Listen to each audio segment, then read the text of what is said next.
আসসালামু আলাইকুম রহমতুল্লাহি ওবরাকাতুহু। মানুষ কেন বলতেছে যে আগেই ভালো ছিলাম? এমনকি বিএনপি নেতা রুমিন ফারহানাও কেন শেষ পর্যন্ত বলল যে আগেই ভালো ছিলাম? মানুষের এই চিন্তাধারার কারণটা আসলে কি, সেটাই বিশ্লেষণ করার চেষ্টা করব ইনশাআল্লাহ। যারা রাষ্ট্র ক্ষমতায় থাকে তাদের মূল কাজটা কি? তাদের মূল কাজটা হচ্ছে জনগণের আমানতগুলো সঠিকভাবে সংরক্ষণ করা এবং জনগণের অধিকারগুলো নিশ্চিত করা এবং রাষ্ট্র এবং রাষ্ট্রের জনগণের সব ধরনের নিরাপত্তা নিশ্চিত করা। এটাই হচ্ছে যারা রাষ্ট্র ক্ষমতায় থাকে তাদের কাজ এবং তাদের দায়িত্ব।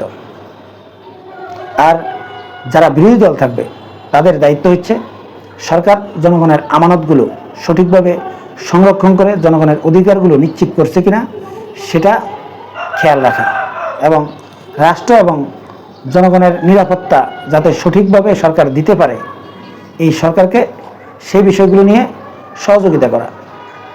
কিন্তু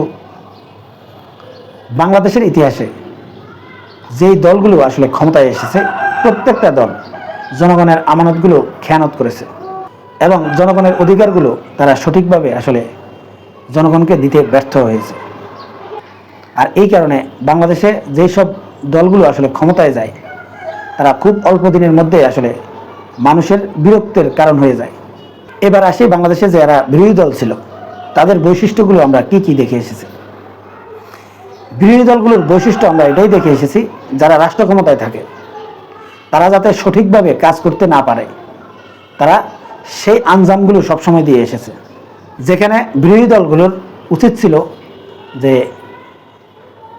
যারা ক্ষমতায় থাকে তারা যাতে রাষ্ট্র এবং রাষ্ট্রের জনগণের অধিকারগুলো যাতে সঠিকভাবে নিশ্চিত করতে পারে সেটাতে সহযোগিতা করা, সেটা না করে আমাদের এই বাংলাদেশের বিরোধী দল যারা থাকে তারা সবসময় চেষ্টা করে যাতে সরকার এই জনগণের নিরাপত্তা এবং জনগণের অধিকারগুলো যাতে সঠিকভাবে নিশ্চিত করতে না পারে সেই কাজগুলোতে আসলে বাধা হয়ে দাঁড়ানো, যাতে এই সরকার আসলে অজনপ্রিয় হয় দ্রুত। সেই কাজগুলোই কিন্তু আমাদের বাংলাদেশের যে বিরোধী দলগুলো রয়েছে এই বিরোধী দলগুলো সবসময় করে এসেছে, আর সেটাই কিন্তু আমরা সবসময় দেখে এসেছি। মানে হচ্ছে আমাদের এই বাংলাদেশের যেই সব রাজনৈতিক দলগুলো রয়েছে এই দলগুলোর মন মানসিকতা এখন পর্যন্ত এরকম তৈরি হয়নি যে দলের চাইতে দেশ বড়।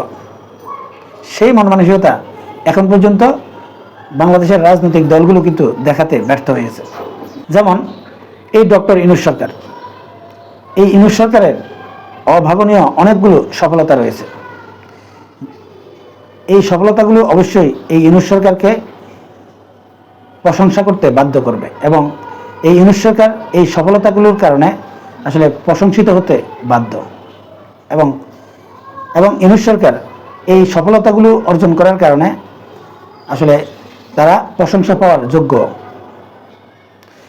ইউনূস সরকারের সবচাইতে বড় সফলতা যেটা আমি মনে করি সেটা হচ্ছে 1971 সালের পর থেকে, মানে বাংলাদেশ স্বাধীন হওয়ার পর থেকে ভারত বাংলাদেশকে যেভাবে ডমিনেট করে এসেছে এবং ভারত বাংলাদেশকে আসলে যেভাবে নিয়ন্ত্রণ করার চেষ্টা করেছে এবং ভারত বাংলাদেশকে যেভাবে তাদের তাবেদারি রাজ্যে পরিণত করার চেষ্টা করেছে, এই জিনিসগুলো থেকে ইউনূস সরকার বাংলাদেশকে বের করে নিয়ে আসার চেষ্টা চালিয়ে যাচ্ছে এবং বর্তমানে ইউনূস সরকার ভারতের চোখে চোখ রেখে আসলে কথা বলারও যোগ্যতা দেখিয়েছে। এই জিনিসটা অবশ্যই ইউনূস সরকার প্রশংসা পাওয়ার যোগ্য কাজ করেছে।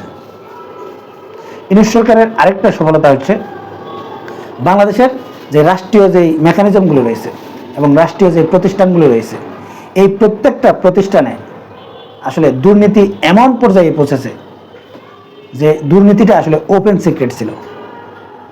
আপনারা দেখেছেন যে একটা নারিকেল গাছ লাগাতে 5 লক্ষ টাকা খরচ দেখানো হয়েছে, একটা বালিশের দাম 50,000 টাকা, একটা হাসপাতালের পর্দার দাম 5 লক্ষ টাকা। মানে দুর্নীতিটা আসলে কোন পর্যায়ে পৌঁছেছে সেটা আসলে কল্পনারও বাইরে ছিল।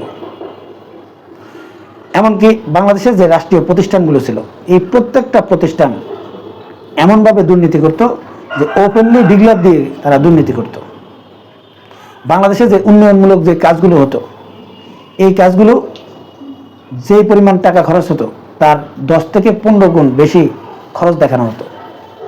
মানে দুর্নীতিটা এমন পর্যায়ে পৌঁছেছে যে এটাকে আসলে কিভাবে নিয়ন্ত্রণ করবে, আর এটা নিয়ন্ত্রণ কে করবে, এটাই প্রশ্ন ছিল যে এটা আদৌ নিয়ন্ত্রণ হবে কিনা। সরকারি যে কোনো প্রতিষ্ঠানে চাকরিতে আসলে যে ঘুষ বাণিজ্যটা হতো এটাও ওপেন সিক্রেট ছিল, কোন পোস্টের জন্য কত লক্ষ টাকা। মানে হচ্ছে দুর্নীতিটা আসলে একেবারে সাধারণ মানুষের কাছে ওপেন সিক্রেট ছিল, আর এটাই প্রত্যেকে আসলে মেনে নিয়েছিল, রাষ্ট্র এভাবেই চলবে আর এটাই রাষ্ট্রের নিয়ম। ঠিক এমনভাবে এটাকে প্রতিষ্ঠিত করা হয়েছিল। কিন্তু ইউনূস সরকার ক্ষমতায় আসার পর এই দুর্নীতি সম্পূর্ণরূপে বিলুপ্ত না হলেও এই যে ওপেন যে দুর্নীতিটা, সরাসরি বলে করে যে দুর্নীতিটা, এটা কিন্তু মোটামুটি নিয়ন্ত্রণ হয়ে গেছে। অতএব এই কাজটাতেও ইউনূস সরকার অবশ্যই প্রশংসার দাবি রাখে। এছাড়াও বাংলাদেশের বাক স্বাধীনতা, বাংলাদেশে এমন একটা পরিস্থিতি ছিল যে আপনি একটা ইউনিয়ন মেম্বারের সমালোচনা করলেও আপনার পিঠের চামড়া থাকতো না। কিন্তু বর্তমান সময়ে যারা ক্ষমতায় আছে তাদের প্রত্যেককে নিয়ে আমরা যে কোনো ভাষায় আসলে সমালোচনা করতে পারি। এমনকি বাংলাদেশের যে কোনো ব্যক্তির বিরুদ্ধে আসলে ওপেন সমালোচনা করা যায় এবং যে কোনো ভাষায় সমালোচনা করা যায়। যেমন 5 আগস্টের পর বাংলাদেশের সবচাইতে প্রভাবশালী দল বিএনপি, এবং সেই দলের মূল নেতা তারেক রহমান। একটা সময় ছিল যে বাংলাদেশে বিরোধী দলে থাকলেও এই তারেক রহমানের বা খালেদা জিয়ার অথবা বিএনপির হাইকমান্ড যে নেতারা রয়েছে এদের সমালোচনা করা আসলে সহজ ছিল না। কিন্তু বর্তমান সময়ে বিএনপি এত প্রভাবশালী হওয়ার পরেও তারেক রহমান সহ বিএনপির হাইকমান্ড সহ প্রত্যেকের আমরা সরাসরি সমালোচনা করতে পারি এবং যে কোনো ভাষায় সমালোচনা করতে পারি। অতএব এই জায়গায় ডক্টর ইউনূস সরকার অভাবনীয় সফলতা দেখিয়েছে। অতএব এই জায়গায়ও ইউনূস সরকারের অবশ্যই প্রশংসা করতে হবে। এই জাতীয় নানা রকম কাজ রয়েছে ইউনূস সরকারের আসলে প্রশংসা করা যায় এবং প্রশংসা করার মতো। কিন্তু কিছু কিছু কাজ এই ইউনূস সরকারকে আসলে বিতর্কিত করে দিচ্ছে এবং জনগণ বলতে শুরু করেছে আগেই ভালো ছিলাম। এখন এই কথাগুলো আসলে কেন বলতেছে সেটাই ব্যাখ্যা করব। আমি আগেই বলেছিলাম যারা ক্ষমতায় থাকে তারা যদি সঠিকভাবে সব কিছু করার চেষ্টাও করে, যদি যারা বিরোধী দলে থাকে তারা যদি আন্তরিকতার সাথে যদি তাদেরকে যদি সহযোগিতা না করে তাহলে তারা সঠিকভাবে সেই কাজগুলো করতে পারবে না। আর সেটাই হচ্ছে এই ডক্টর ইউনূস সরকারের মূল ব্যর্থতা। 5 আগস্ট আওয়ামী লীগ সরকারের পতনের পর এই যে বাংলাদেশে যে ভঙ্গুর যে পরিস্থিতি, এখন এই রাষ্ট্র যেই অবস্থায় রয়েছে এই রাষ্ট্রকে আসলে মেরামত করা এবং এই রাষ্ট্রীয় যেই রাজনৈতিক সমস্যাগুলো এই সমস্যাগুলো সমাধান করার প্রত্যয় নিয়ে কিন্তু ইউনূস সরকারকে ক্ষমতায় বসিয়েছে এই বাংলাদেশের জনগণ, যারা এই অভ্যুত্থান সংগঠিত করেছে। কিন্তু ইউনূস সরকারকে প্রপারলি কেউ কি আসলে সহযোগিতা করছে? আমি সেটা দেখতেছি না। যেমন 5 আগস্টের পর এই পর্যন্ত আপনারা দেখেছেন যে কত দাবি নিয়ে মানুষ রাস্তায় নামছে এবং তারা দাবিগুলো কিভাবে জানাচ্ছে। তারা দাবিগুলো জানাতে গিয়ে তারা রাস্তা বন্ধ করে তারা আন্দোলন শুরু করে এবং বিভিন্ন দাবি দেওয়া পেশ করা শুরু করে। এখন এই যে রাস্তাগুলো বন্ধ করে দিচ্ছে, এই রাস্তাগুলো বন্ধ করার ফলে কারা আসলে ক্ষতিগ্রস্ত হচ্ছে? বাংলাদেশের সাধারণ মানুষ। এখন যেখানে রাষ্ট্র সংস্কার এবং যে অনেকগুলো রাষ্ট্রীয় কাঠামো যেখানে সংস্কার করার প্রয়োজন, যে কাজগুলোতে এই সরকার মনোযোগী হওয়ার কথা, সেই জায়গায় এই যে বিভিন্ন অজুহাতে যেসব দাবি দেওয়াগুলো নিয়ে আসলে রাস্তা বন্ধ করে দিচ্ছে, আন্দোলন শুরু করেছে। এই যে তিতুমির কলেজকে বিশ্ববিদ্যালয় বানানোকে কেন্দ্র করে প্রায় 1 সপ্তাহেরও বেশি রাস্তা বন্ধ করে দিয়ে রেখেছিল ছাত্ররা। এই জাতীয় নানা রকম সমস্যা আসলে তৈরি করা হচ্ছে। এখন এগুলো কারা তৈরি করছে? আমি আগেই বলেছিলাম যে যারা রাষ্ট্র ক্ষমতায় থাকে বা রাষ্ট্র পরিচালনা করে তাদেরকে যদি বিরোধী দল যদি সহযোগিতা না করে তাহলে সে সঠিকভাবে সব কিছু আঞ্জাম দিতে পারবে না। বাংলাদেশের রাজনৈতিক দলগুলোর অভ্যাস হচ্ছে তাদের নিজেদের স্বার্থ হাসিলের জন্য তারা সবসময় যারা ক্ষমতায় থাকে তাদেরকে বাধা সৃষ্টি কিভাবে করা যায় সেই চিন্তাই করে। এবং বাংলাদেশের রাজনৈতিক দলগুলোর মন মানসিকতা আসলে এখন পর্যন্ত সেরকম তৈরি হয়নি যেটা শুধুমাত্র তাদের জনগণের এবং রাষ্ট্রের চিন্তা করবে। আর এই কারণে ইউনূস সরকারের এই ভালো ভালো কাজগুলোর পরেও ইউনূস সরকার কিন্তু বিতর্কিত হচ্ছে। এছাড়াও আরেকটা বড় কারণ রয়েছে, যে কারণটা আসলে ইউনূস সরকারকে সবচেয়ে বেশি বিতর্কিত করেছে। এর কারণটা কি?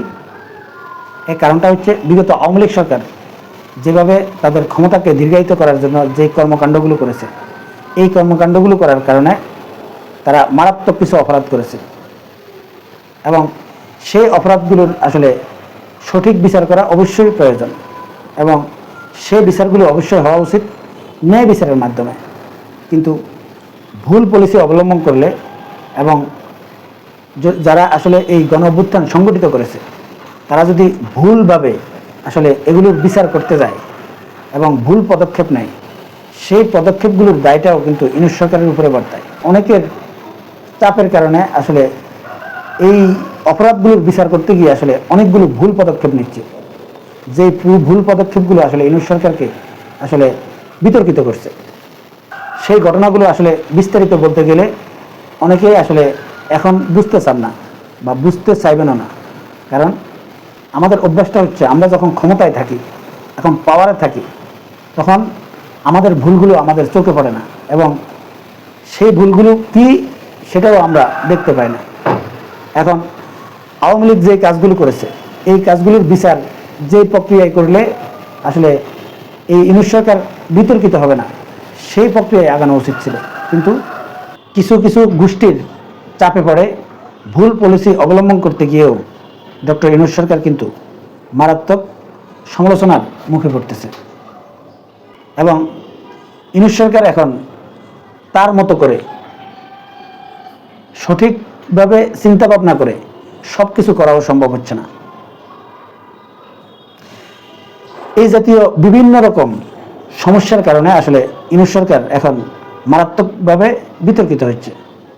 আসলে যারা এখন ইউনূস সরকারকে প্রভাবিত করছেন তাদের উদ্দেশ্যে আমার পরামর্শ যে সব কিছু কিন্তু আবেগ দিয়ে হয় না, আর অনেক কাজ সঠিক হলেও সবসময় সেটা প্রয়োগ করা যায় না।